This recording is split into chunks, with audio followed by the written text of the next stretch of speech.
Hey y'all, what's going on? It's been a while, I know, but I am back finally with another prediction video. So, March Madness is coming up. However, that's not what this video is about. I will be making a video about that soon, or maybe before. I don't know when this video is coming out. Probably soon, I would assume. But anyways, this prediction video is about next season's NASCAR silly season. I know, didn't the season just start? We're like 3 races in and I'm already predicting silly season? Well, when your most viewed video is a silly season video and your second most viewed video is a silly season video, you gotta do it again, right? So I might as well make a way too early NASCAR 2022 silly season prediction video. So what I'm gonna do, I'm not gonna talk about every single car. I'm only gonna talk about the ones that could change or will change, but I'll put a list of things that are confirmed. Like right here is a list of confirmed drivers where they'll be driving 2022. The only one on there that's really notable, Austin Cindric. That's the only one on here that actually changed in this confirmed list, or the likely not to change list. That is because it was announced, I think, last year that he would be spending another year in the Xfinity Series before moving up to the Cup Series to replace Matthew Benedetto in the 21 car. That has already been known knowledge, so that's confirmed, and that's why it's on this list.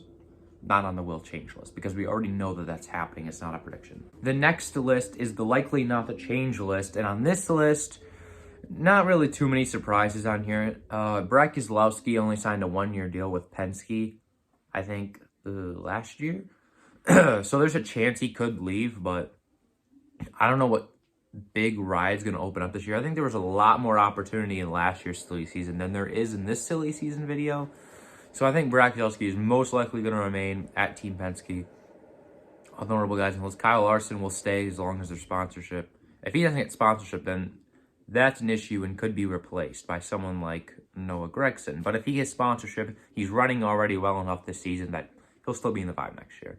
The only thing about the Trackhouse Racing team is they got to get a charter, because the charter they currently have is actually Spears, and they're just loaning it to him. There's a good chance that charter is actually going to end up going to the money racing team next season, or at least one of the Spear charters is going there. And obviously Spears is going to want to run 2 cars, so that's one where, like, they got to find a charter. I think they're going to find a charter. I don't know what small team is going to sell their charter. Maybe Rick Ware Racing will finally cough up one of their 4 charters, because they're just hoarding spots in the race by running 4 cars that are very slow. But yeah, they got to get a charter. Other teams that also are going to expand are also going to need a charter. I'll talk about them later. But as long as they get a charter, Suarez will be in the 99 car. And even if they don't get a charter, he'll probably still be there anyways. Now, we're going to talk about this. This is the probably will not change list. The first guy on here is Corey LaJoie, staying with Spear Motorsports.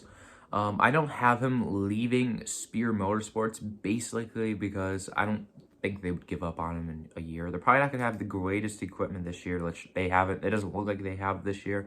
Next year, I think they're going to get a little step up. It's just going to keep getting better and better. And Corey LaJoie could be a guy that could really, be the guy that Spear Motorsports wants to surround themselves with.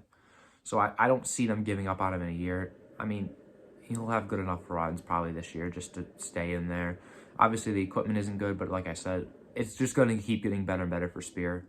They still have that slight alliance with Chip Ganassi Racing that eventually could expand itself to even more. The next one on here is the number 10 of Eric Almirola. The only reason why I don't think he will change, well, there's 2 reasons. One is sponsorship. Smithfield is very tight with Eric Almirola. They don't want to leave Eric Almirola, so I don't see why he would leave Stewart-Haas Racing. Other reasons why I don't think he's going to leave Stewart-Haas Racing is because who's going to replace him? Stewart-Haas Racing in the Xfinity Series has Riley Herbst. He's nowhere close to being ready to move over to Cup. He'll be in the Xfinity next year probably with the team. They don't have anyone else to replace him. And if you look at the other drivers in the Ford camp, the Xfinity Series, Austin Cindric is already going up to the number 21 ride. And the other one's, I think, Ryan Sieg. There's only like 3 guys in there, and he's not going up there. He'll stay with his own team in the Xfinity Series. So that's why I think Eric Almirola is probably only another year until they get better prospects to move up that isn't already taken by another team. Next one on here is the 38 of Anthony Alfredo. I don't know. He moved up way too early. He didn't even run a full-time Xfinity Series. Like, God. Like, he got moved way too early, and that's something Front Row Motorsports just likes to do. Take young guys and speed up their careers way too much. I like what John Nemechek did. He moved down to the Truck Series to compete for a championship because he realized he moved up probably slightly too early and not even for a good team. And that's what Front Row Sports is doing. They're getting guys who could be talents in the future, but they're bringing them up way too early. For Anthony Alfredo, I just don't see why they would get rid of him. I mean, obviously, he probably won't have a good season this year, but he'll probably still be there next year because I don't know who else they're going to get. Probably some other young guy who has potential. And that could be the 34 if Michael McDowell actually goes to a better team because he is having a great year so far. Next one on here, 51 of Cody Ware. Honestly, I have no idea what Rick Ware Racing's plans are for next year. I'll have no clue if I make a later one of these videos when it's not way too early because we never know. They always run different drivers. The only reason why I have Cody Ware on here because his last name is Ware and Rick Ware is the team. Ware, connected. Even if he runs horrible, which he probably is and will be running, he's probably will still be there full time. I don't know if it'll be the 51, 52, 53, 15. I don't know. They have so many cars. I have no clue. Now we are on the predictions that I think will change, and we are going to start off with the number 1 of Matt DiBenedetto.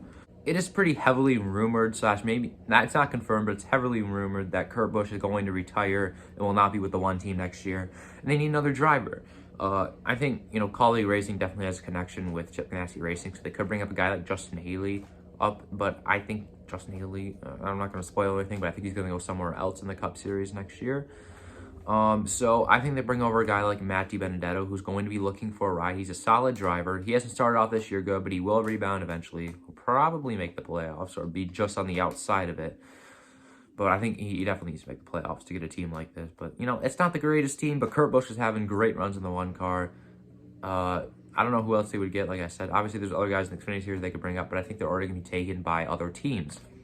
So I think Matt DiBenedetto is probably the best option for this one team. I think he'll be one of the better free agents, in my opinion, who aren't retiring, who won't have a ride next year. I think he is probably the best one.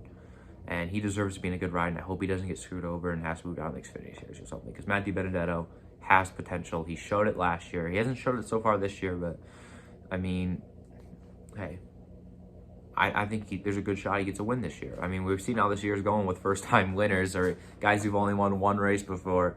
There's a good chance Matt DiBenedetto goes out there and wins a race this year, maybe early on in the season. Comes as a shocker. So, yeah. Next one on here is the number 6 for Roush Fenway Racing. I think it will go to Michael McDowell. Yeah, I would never have predicted that at the beginning of this year, but Michael McDowell is having a great year so far.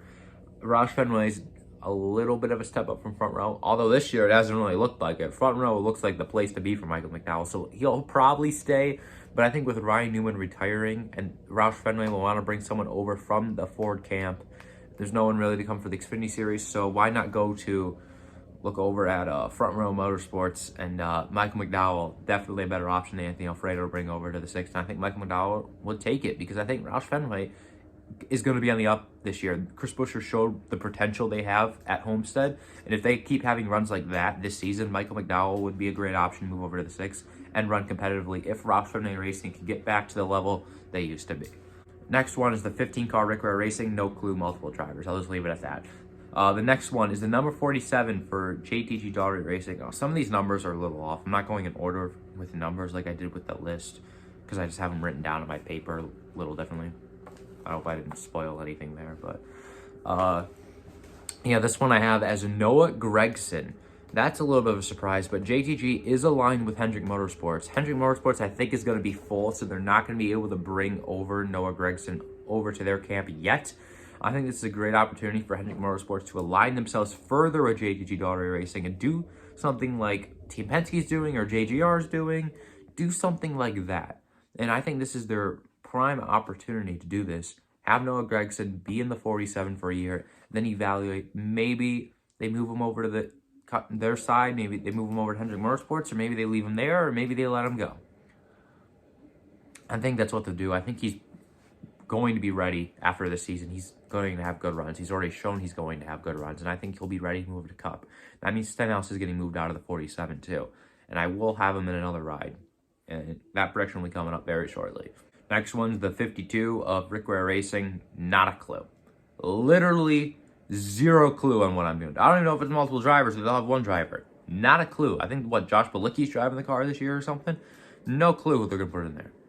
Why does Rick Ware Racing have 3 charters? Like, seriously. Why do they have 3 charters? 4. I didn't mean 3, 4. They have 4 charters. That is 4 spots they are taking up just to run 36th through 40th or 34th through 38th. That was quick math. I don't know. I mean, they're just so stupid. 37th through 40th, I mean. That's for, yeah, they're running back 4. That's my point. They are the slowest cars in the field, and they have 4 charters. Literally, Ty Dillon missed the Daytona 500 for no reason, just so Derek Cope could crash on lap 2. Seriously. The next one is the 34 car for Motorsports. Who do I have replacing Mike McDowell after he goes over to the 6 car? Well, as I kind of stated earlier, Front Row has a history of bringing up guys who aren't ready up to the Cup Series, and that's why I have Myatt Snider in the 34. Why? Don't know. They just like to do this. They like to bring up guys who aren't ready and force them up there early. They're going to have an interesting lineup for 2022. Myatt Snider obviously has a win. That's why they're probably going to think, oh, he's ready. He won Homestead. He's not ready. He would definitely need another year in the Xfinity Series before he would even consider moving up to Cup. But Front Row Motorsports will rush him, and he'll be the driver of the 34 if Michael McDowell decides to leave. Obviously, Front Row Motorsports is not going to kick the Daytona 500 champion out of the ride. This is only if Michael McDowell decides to move on from the team, which could very well happen. The next one is the 77 car of Spear Motorsports. This year they're running multiple drivers, mainly Justin Haley. I will have him later on. He's not going to be in, I'm not predicting him to be in this car. Instead, I have Ricky Stenhouse Jr. going over to Spear Motorsports after losing his ride at JTG Daughtery Racing. The only reason I think this is Chevy to Chevy. You know, obviously move forward to Chevy, so it doesn't really matter what manufacturer. I'm sure he would go anywhere. However, I think this is the best ride opportunity for him in the Cup Series. I don't know where else he would go. Obviously, he's not going to go back to Roush. I don't think Roush would want him back. So if he is kicked out for Noah Gragson, then where would Ricky Stenhouse Jr. go? This is the only decent option for him. And it could be decent if Spear Motorsports, like I said, improves their equipment year after year. I think next year their equipment's going to be not top tier, not even middle tier, maybe just like slightly below middle tier.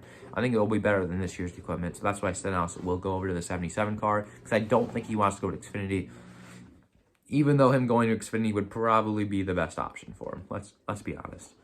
The next one, kind of a bold prediction, even though it's not. I think 2311 Racing is going to expand to 2 cars next year. I think seems pretty sure they're going to expand to 2 cars. I think they're going to get a charter from some team.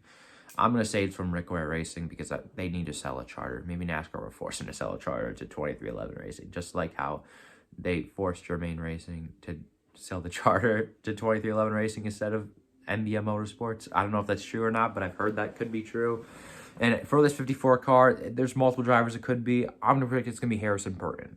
I think it's Harrison Burton because he is the guy in the Xfinity Series who's currently running full-time that is most ready to move up to the Cup Series. Another driver could be someone like Ty Dillon, but he hasn't had good runs in the 54 in his 3 races so far he's had. Probably needs another opportunity. Maybe he runs full-time Xfinity Series for them next year, or maybe he falls out of racing completely. I don't really know for, full-time in the Xfinity Series for Joe Gibbs Racing. Another guy could be is John Hunter Nemechek. If he has a career year in the Truck Series, which I think he's going to have, I mean, he could win literally all of the races that are left. That's how good he is and how good he's shown to be. He literally beat Kyle Busch. So that's impressive. But there's a chance he goes straight back up to the Cup Series. I think John Hunter Nemechek will either drive full-time for Joe Gibbs Racing in the Xfinity Series next year, or will stay in the Truck Series for KBM. I don't think they're going to put him in the 2311 race car yet. However, if they did do that, I would be completely fine with. Last year, I remember when I was doing these silly season prediction videos, I was constantly predicting John Hunter Nemechek to go to the 6th car to replace Ryan Newman because he's going to retire. But yeah, Ryan Newman didn't retire. And I didn't even comment why Ryan Newman's actually not in the 6th. That is because I have him retiring again. I had been predicting him to retire last year. Now I'm predicting him to retire again. So yeah. But as for Harrison Burton, like I said, most are ready out of those guys in the Xfinity Series who currently drive for Joe Gibbs Racing to move up. Brandon Jones could be another option, but let's be honest, he'll just stay with Joe Gibbs Racing in the Xfinity Series probably for the rest of his career because he's got sponsorship and he's not ready to go up to Cup. Still not ready. He's run so many seasons with them, but he's still not ready. The next one is the 78 of BJ McLeod Motorsports, whatever. No, they're called Live Fast Motorsports. They're called Live Fast Motorsports. I think it's going to be split between BJ McLeod and Riley Herbst. I would have kept this and probably will not change because technically BJ McLeod is already running part-time in this team. He was supposed to run full-time, but now he's running part-time. And why I have Riley Herbst in here is because this team has an alliance with Stewart-Haas Racing, and maybe they're going to want to see Riley Herbst get some seat time. There'll probably be some other drivers also running the 78 car. I don't think Riley Herbst should get to be able to run any races for them in the Xfinity Series, but he'll probably do it anyways. I mean, the Cup Series, should run any race. The Cup Series, he'll probably run a couple of races anyways. He'll probably crash out of all of them if they do that, if they go that route. And when he runs in that car, he'll probably have better equipment for the 78 than they do when BJ McLeod or someone else is riding it. But they have an alliance with Stewart-Haas Racing. Might as well let their young guy get some seat time in a Cup car to just get him ready to maybe move him up the year after. Even after next year, I still don't think he'll be ready for Cup. He's not that good. All right, we're not done yet. The next one is the Money Racing team getting a charter from Spear Motorsports, which was coming from Trackhouse, or just could be one of the Spear Motorsports 3 charters. And I have JG Yaley running that car. Why do I have JG Yaley running the Money Racing team's car? Because honestly, I don't know who else to put in there, and that name was just the first one that popped up in my head.